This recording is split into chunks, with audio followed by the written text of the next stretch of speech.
एक सुबह भगवान बुद्ध ने अपने शिष्यों को प्रवचन दे रहे थे। तभी एक शिष्य ने खड़े होकर कहा, हे गुरुवर, क्या हम किसी के मन के विचारों को पढ़ सकते हैं?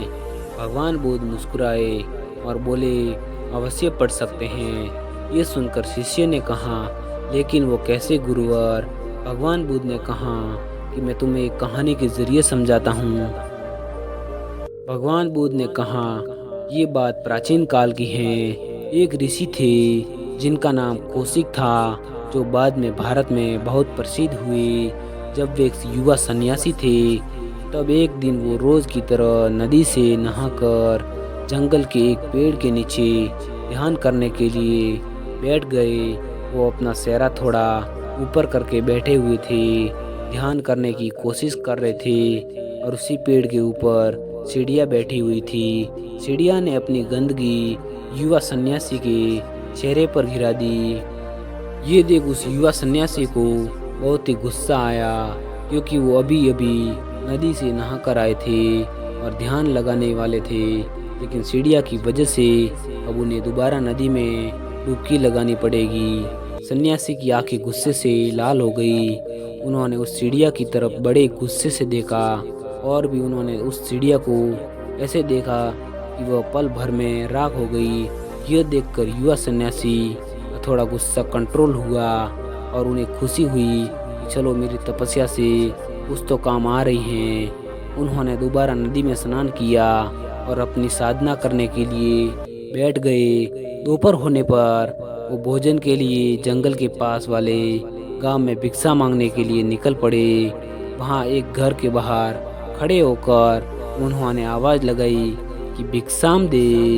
अंदर से किसी स्त्री की आवाज़ आई, कृपया थोड़ा इंतज़ार करो, थोड़ी देर में आ रही हूँ। ये सुनकर युवा सन्यासी को क्रोध आ गया कि उनकी आज सुबह सुबह ही उन्हें परेशान करने वाली चिड़िया को अपनी नज़रों से ही जलाकर राख कर दिया था। इस घटना ने उनकी आत्मिक घमंड को हवा दे दी थी। उन्होंने और जोर से चिल्लाकर कहा कि भिक्षाम देही।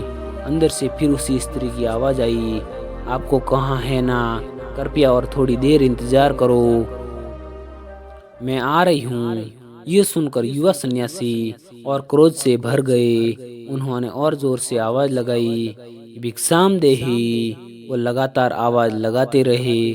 तभी अंदर से एक महिला हाथ में भोजन की थाली लिए बाहर आई। युवा सन्यासी ने उस महिला पर चिल्लाते हुए कहा, मैं एक महान सन्यासी हूँ, तुम्हारी हिम्मत कैसे हुई मुझसे सन्यासी से इंतजार करवाने की? इस पर महिला ने कहा, तुम्हें जल्दी किस बात की है?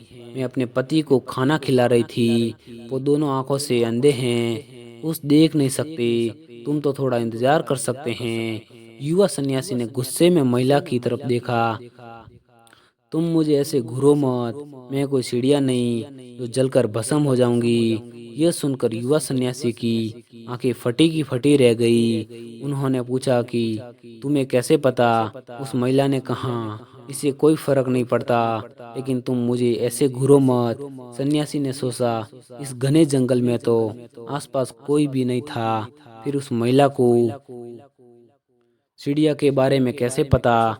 सन्यासी ने पूछा, कृपया आप मुझे बताइए, ये आपको कैसे पता चला? महिला ने कहा, मैंने कहा ना कि उसे कोई फर्क नहीं पड़ता, और आप जिस घमंड से भरे हुए हैं, ऐसी हालत में आप कुछ सीख भी नहीं सकते। सन्यासी हाथ जोड़कर बोला, तो तो फिर आप मुझे अपना शिष्य बना लीजिए। महिला ने कहा, मैं एक द्रोणी हूँ, मैं किसी को शिष्य नहीं बनाती हूँ, लेकिन मैं आपको अपने गुरु का पता ज़रूर बताऊंगी, आप उनके शिष्य बन सकते हैं। महिला ने उस युवा सन्यासी को अपने गुरु का पता बताया। उसे पता के अनुसार वो युवा सन्यासी खोजते खोजते एक नगर में पहुंचे। फिर वो और अंदर जाते रहे। फिर थोड़ी देर बाद आगे कसाई की गली में पहुंच गए। सन्यासी ने देखा कि चारों तरफ मांस के टुकड़े लटके हुए हैं। उसने सोचा, शायद मैं गलत मार्ग पर आया हूँ, लेकिन पता बिल्कुल सही था। वह सन्यासी एक ब्राह्मण थे। उनका कसाईयों की गली में देखा जाना भी पाप था। उन्होंने सोचा कि मैं किसी कसाई को अपना गुरु नहीं बना सकता, लेकिन फिर भी वो आगे बढ़े। उन्होंने लोगों से पता पूछा तो लोगों ने इशारों में बताया कि सामने की दुकान में रहता है। वे सन्यासी वहां गए और उन्होंने देखा कि वो एक ऐसा इंसान था कि पूरे शरीर पर खून खून लगा हुआ था। उसके चारों तरफ मांस के टुकड़े लगे हुए थे। वो बड़े ध्यान से मांस को काटने में लगा हुआ था। वो वहां खड़े उखड़े सोचने लगे कि मैं ब्राह्मण हूँ, एक कसाई वाला मुझे क्या सिखाएगा। और चाहे कुछ भी हो, मैं एक कसाई का शिष्य तो नहीं बन सकता। वो लौट कर जाने लगे। तब उस इंसान ने सन्यासी को उनके नाम से पुकारा। उसने कहा कि महात्मा कौशिक, आपको उस स्त्री ने मेरे पास भेजे है ना। ये सुनकर महात्मा कौशिक आवाक खड़े के खड़े रह गए, क्योंकि उन्होंने अपना नाम अब तक किसी को नहीं बताया था। फिर ये इंसान मेरा नाम कैसे जानता है। उसने कहा कि आज थोड़ी देर इंतजार करिए, मैं अपना काम पूरा कर लूं। वो सन्यासी वही खड़े रहे। उन कसाई के घर में घुटन हो रही थी। थोड़ी देर बाद उसने अपना काम खत्म करके उस युवा सन्यासी के पास आकर कहा, आप मेरे घर चलिए, हम वही बैठकर बात करेंगे। वे दोनों घर पहुंच गए। उसने उन्हें बैठने को कहा और खुद जाकर स्नान करके साफ सुथरे कपड़े पहनकर बाहर आए। बाहर आकर उसने कहा, आप थोड़ी देर और इंतजार करिए, तब तक मैं अपने बूढ़े माता पिता की सेवा करके आता हूँ। वो गया और उसने बूढ़े माता पिता की सेवा की, उन्हें खाना खिलाया और फिर वहां आकर उस युवा सन्यासी के पास आकर बैठ गया। उसने पूछा, बताइए क्या प्रश्न है आपका। उस युवा सन्यासी ने कहा, सुबह सुबह महिला उस चिड़िया के बारे में जान गई थी और यहाँ मेरे आने से पहले ही मेरे बारे में सब कुछ जान गए, यहाँ तक कि आप मेरे नाम तक को भी जान गए। आप वो सब कैसे जान पाते हैं और ये सब कैसे जाना जाता है, बस तरीका जानना चाहता हूँ। उस इंसान ने कहा, बड़ा ही आसान है, बस किसी भी काम को पूरा मन लगाकर और ध्यान के साथ कीजिए, चाहे वो कैसे भी काम हो। वो महिला अपने अंधे पति का ख्याल रखती हैं, वो उस काम को पूरा मन लगाकर करती हैं, उसने कोई कमी नहीं छोड़ती। वे अपने माता पिता की सेवा करता हूँ, उसमें कोई कसर नहीं छोड़ता। मैंने कसाई बनना सुना ताकि मैं जानवरों को कम से कम कष्ट पहुंचाकर काट सकूं। अगर मैं ये काम नहीं करता तो कोई और करता, और पता नहीं वो जानवरों को मारने से पहले उन्हें कितना कष्ट पहुंचाते। मुझे लगता है कि मैं इस काम को सबसे अच्छे तरीके से कर सकता हूँ। इसलिए कुछ भी करो, उसमें पूरे ध्यान लगा कर करो, पूरे धैर्य के साथ करे।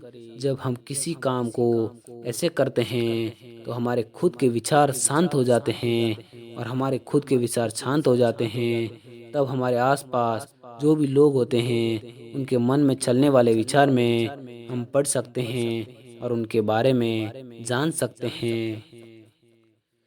जैसे कि उस महिला ने हमारे विचारों को पढ़ लिया। ये सुनकर उस युवा सन्यासी को बोध हो गया था कि अगर मैं मन के विचारों को पढ़ना सीख गया तो मुझे भी लोगों के मन की बात पता चल जाएगी। और उस तरह से उसने मन के विचारों को कैसे पढ़े, ये बात उस कसाई से सीखी।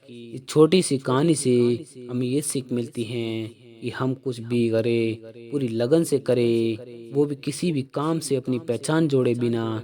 जैसे कि उस इंसान ने कसाई का काम पूरी लगन से किया, बिना उस काम के साथ जुड़े।